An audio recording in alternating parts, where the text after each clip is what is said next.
এই পৃথিবীতে পবিত্র ডাকগুলোর মধ্যে আমার মনে হয় সবথেকে পবিত্র ডাক হলো মা, এই শব্দটি। আর যাদের মা থাকে না তাদের মতো দুঃখী আর এই পৃথিবীতে কেউ হয় না। আমি তো আমার মা ছাড়া ভাবতেই পারি না, অথচ ঝগড়া না করেও থাকতে পারি না। কিন্তু মায়ের কাছে তার কন্যা কিংবা পুত্র সব সন্তানই সমান, দুজনকেই তারা সমান স্নেহে যত্ন করে। আবার এটাও ঠিক, মায়েরা তাদের মনের কথাগুলো মেয়েকে যতটা খুলে বলতে পারে ছেলেদেরকে সেইভাবে বলতে পারে না। তার জন্য কোথাও না কোথাও দায়ী কিন্তু তোমরা। আচ্ছা, তোমরা তো তোমাদের ওয়াইফ কিংবা তোমাদের গার্লফ্রেন্ডের জন্য কত কিছু করার চেষ্টা করো, ছোট ছোট বিষয়গুলোকে খেয়াল রাখো।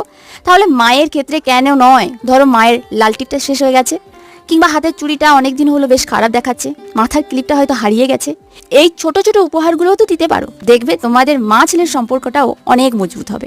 এমনই এক মা, একজন দিভাই তার ছেলের স্পেশাল দিনটাকে আরো স্পেশাল করার জন্য এই পাঞ্জাবিটা অর্ডার করেছিল। খুব ভালো লেগেছিল যখন বলেছিল এটা লিখে দিতে, আয়ুষ মা তোমাকে অনেক ভালোবাসে। তোমাদের কেমন লেগেছে এই ডিজাইনটা জানিও।